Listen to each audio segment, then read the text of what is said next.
Sijui kama umegundua, lakini siku za hivi karibuni mitandao ya kijamii imejaa kila namna ya sifa kwa kiongozi kijana wa Burkina Faso, Ibrahim Traore.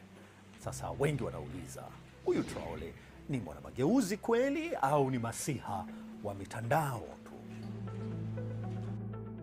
Mitandao ya kijamii imejaa picha na video zilizotengenezwa na AI au akili mnemba zikimwonyesha Traore akiongoza majeshi makubwa, zingine akipindua himaya za kimagharibi. Kuna hata wanaomuita Sankara mpya.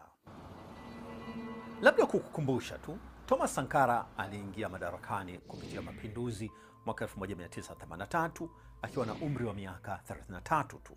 Akaunganisha taifa chini ya kauli mbiu uzalendo au kifo, tutashinda, na aliuawa miaka minne baadaye katika mapinduzi mengine yaliyorejesha Burkina Faso kwenye mwelekeo wa kisiasa wa Ufaransa hadi Traore alipotoa madaraka kupitia mapinduzi mwaka 2022. Ukiachilia mbali wasiwasi kuhusu matumizi ya akili mnemba katika kueneza taarifa potofu, wachambuzi wengi wanaamini wimbi hili la ushabiki kwa Traore linatokana na mambo makubwa matatu. Moja, kwamba Afrika imekuwa ikichukuliwa poa, ikionewa na kuibiwa kwa muda mrefu.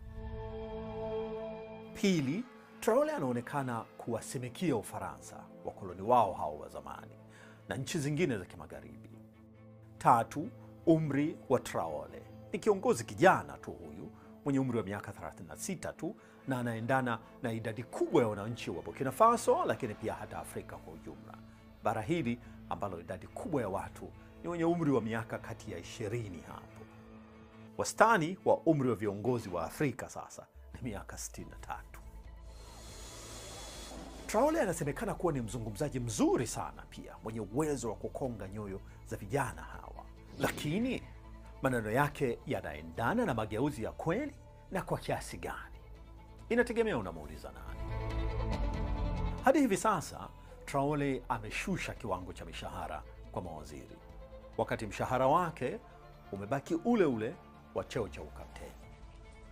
Ametaifisha migodi miwili ya dhahabu na kuzuia makinikia yasipelekwe Ulaya.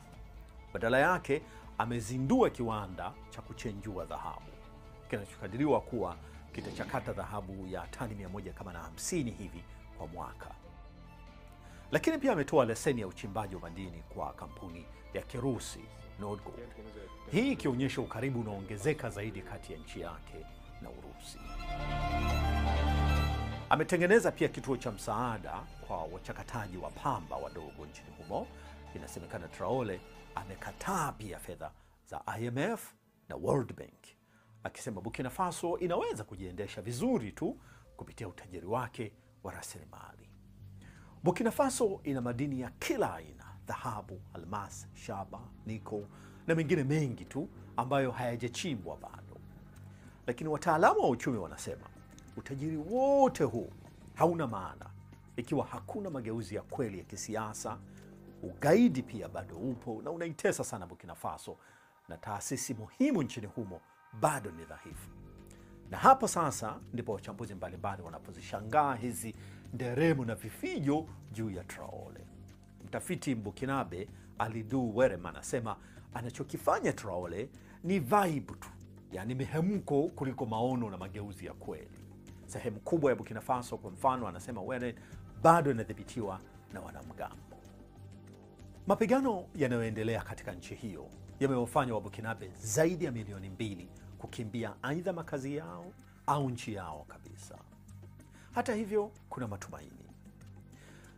Tafiti kadhaa kama ile iliyofanywa na Institute for Security Studies inaonyesha kwamba kama Burkina Faso itaendeshwa vizuri, basi uchumi wake unaweza kukua kwa hadi 8% kati ya mwaka 2025 na 2043.